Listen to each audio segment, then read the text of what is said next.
Richard Hilangre, ang President sa Bacolod City Public Schools Teachers Federation. Sir, may aga dira sa imo. Welcome to Action Radio Bacolod, sir. May action break at sa palamati sang Action Radio. Good morning. Aha, salamat sa time, sir. Subong alert level number 1 kita diri sa Bacolod, pinaka nubo na ni siya nga classification and nagbalik naman si Alangilan nga nag face to face. Pero sir, sa inyo nga hanay sa mga teachers, sa mo sini nga situation ta scenario sa Bacolod, ano gusto nyo na gidman kung tani, sir, nga madugangan ining eskwelahan sa Bacolod nga mag face to face, sir? So, ang aton mga teachers, including our parents, pag mga students, tuyang naging action ba yung mga face-to-face classes kay after almost 2 years na nagpanirado kita. Aha. So, wanagit, ang nakapoy naman ang aton mga ginikanan, ang aton yung mga teachers, nakapoy naman sa sige pang prep modules, pang-ipaing, and then pang people day, no? Aha. Pag nakita natin nga sa pagpataas ba sang kalidad sa aton edukasyon kung self-learning modules, nagadepende niya sa kapursigido sa isa kabata kay meaning self-motivated siya kinanglan. Kung niya gini na. So, on the other hand, kung narang siya sa eskwelahan, ang isa kabata, nakita sang teachers, kung ano ang iyang mga weaknesses, kung ano ang pag-diagnose na sa teachers, kung paano ang mga buligan na mag-learn siya.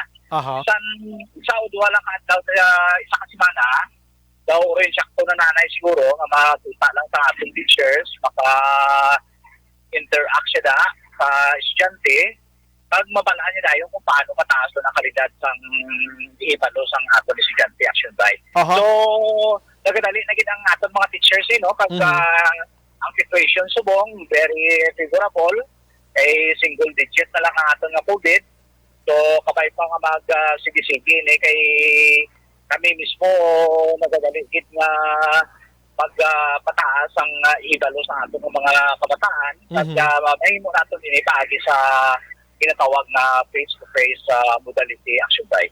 Pero tanan nga mga buluthoan karon diri sa Bacolod, Sir Hilangre, sir, so far na plastar na gid man ini sa new normal anay nga sahi sang pagtuon, sir, no? Pagtudlo, like for example, ang distansya sang mga bangko, ang pagsulod mo may ara sang mga alcohol or ano pa nga mga precautions, sir, plastado na gid man. So, sa atong Bacolod City Division, may kinpilapan kita nga mga school readiness block kung ready ng imong eskwelahan. Sige na pagpapira kung may mga alcohol ikaw, may mga wash area ikaw, and then vaccinated na lang mga teachers, vaccinated na mga estudyante. So, may talaksan siya nga kung makapasar ikaw daw ang isang eskwelahan, buksan ng face-to-face. And then, nakita natin sa listahan rin, sa sobra ka 70 schools, elementary ka high school sa Bacolod, majority, no? Majority, mga sobra 90% na ginrecommend na for expanded face-to-face. So, subject paniguro sa validation, sa ating division, with kung clearance siguro sa aton nga local executive tanawon kung ready na gid nina. So may natalana sa March 8, March 14, March 28. So tanaw naton kung after validation kung kaya na ini sa mga eskwelahan. So ginatapot naton nga majority kaya na gid kay jutay na naman ang eskwelahan nga daw wala diri sa recommendation ng mga dagko na gitang eskwelahan daw wala diri including ang Dumana National High School, ang Bacolod City National High School, ang Domingo Lacson, na palamakadagto ini nga mga eskwelahan. So, mauruli, iniguro sila sa pag-open niya action bike. Sir Tubig, sak mga pilagid ang buluthoan tadi pampubliko sa Bacolod, sir? 70 pila? So, hindi ko kata daw mga 74 lang kami mo. 74, 74, oo. 22 ka high school, kag 45 plus ka mga elementary. So, hindi na ko ka-exact na action bike. No problem. Pero muna, mga 90+% nga preparado magluwas lang sang dalag ko. How about sir sa mga teachers naton na all of them nakapabakuna na gid man, sir, except lang sa may ara sang Comor Abe, ano? So, atong mga teachers, wala gid problema kay kung mga dagko nga schools, may 8 dira uro, may 10. Amo lagi man na nabilin Aha. kasi may valid reasons mo sila. Aha. Pero sa mga gagmay nga mga schools siya, 100% na-vaccinate na sila. Ang atong estudyante, kinamonitor na kung sino ang na-vaccinate, daw estudyante siguro doon, hindi pa gitama ka na mo. So, isa yun ang criteria nga maka-intra ka na yan sa face-to-face o nabakunaan. Ikaw, kung ang nauna ng mga estudyante, pag face-to-face na kang makita, ini sa wala pa bakunahan nyo do kasadya na dito sa eskwelahan. Dapat na kung effect naman ni guro, kasi pa do kasadya to sila at bakunan lang po.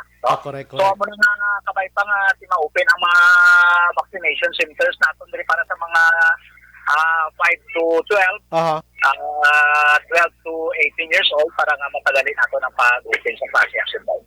Sa nagligad, may report, sir, nga ginpapanaog si IATF and DILG dito sa national. Na kung ikaw isa ka empleyado sang gobyerno nga wala ka na bakunahan, obliged ka nga magpasa sang RT-PCR test result nga negative sa 50th and 30 nga pizza sang bulan, ano? So the same man na, sir, maybe siguro sa mga teachers na nga unvaccinated, ano daw gina-require subong antigen or RT-PCR test? May ara ka mo na, sir? So ara gyapon na siya si primero RT-PCR kita to. So we hope nga bisan antigen na makonsiderahan na lang kaysa mahal-mahal mo sa RT-PCR. So and then antigen test hindi na lang na 300 o kung 500 ipadala na sa automatic vaccine by. Ay, sige. Amo na ko baga daw gaayo kamo nga dira lang gid kiti daw kwan gina, sir, no, nang protocol gina subong, sir, no. Protocol gina siya ate subong alert level number 1 man kita ate kabay pa nga makonsiderahan nila kay laman na ya choice kaya may mga valid reasons mga sila according sa ila ate kag wala pa sang lahi nga nagapilit sila tapos ara man sila sa mataas na risko.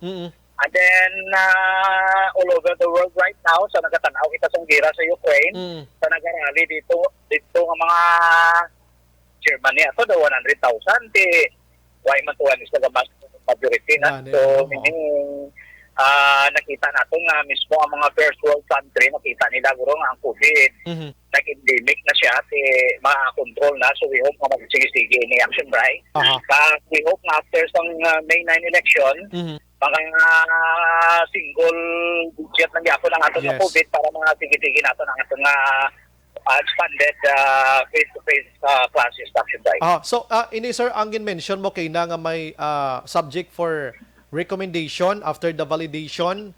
Saan o taning ginalauman mo, sir, nga makonsider ini? Saan nga mga pizza abi sining Marso or Abril? Inigay guro nga si Mana makakabalo na kita kasi may mga schools nga nakita natin sa schedule ng March 8 ng ilang opening. So we hope na makauna-una sila ya, ting iban masunod na lang. Pag mabalaan na natin action by kay we understand nga division office ko i-recommend naman sa region pa dito pag i-validate pag hindi na akong daya pag hindi na action by. Pag-intindi naton may dako nga poder diri ang LGU. Si Mayor Bing niya, sir, kumusta? Nagapakawa man sa sang statement regarding sini nga approve ara na ta sa single digit, okay na, may ara na sir?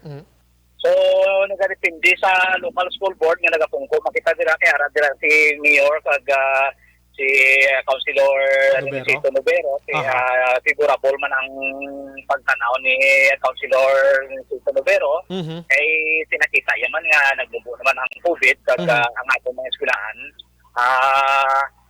Kung sa mga girap pa combat ready na, no? Kag handa na gid sa patag-awayan kung sa mga literal term pa, no? Kayang-kaya na gid action day. Lastly na lang gid, sir, may nagapamangkot gid kay anak ya posible way gid nagpabakuna abi sa nahambal naton permi nga wala mandatory ining vaccination. So hindi siya anay maka-eskwela face to face, sir, kay way na bakunahan. Self-learning modules na ginagawa na yung action day. Kay para nga matanawan na yung safety sa kabataan nato. Sige. With that, Sir Richard Hilangyo, sir, salamat sa mga serbisyo sini nga aga. Thank you so much. Good morning kag God bless sa aton tanan, sir. Mabuhay ka, sir. Thank you, Action Bray. Kag sa pagpalamati sa Action Radio, may lahat mo salamat. Good morning.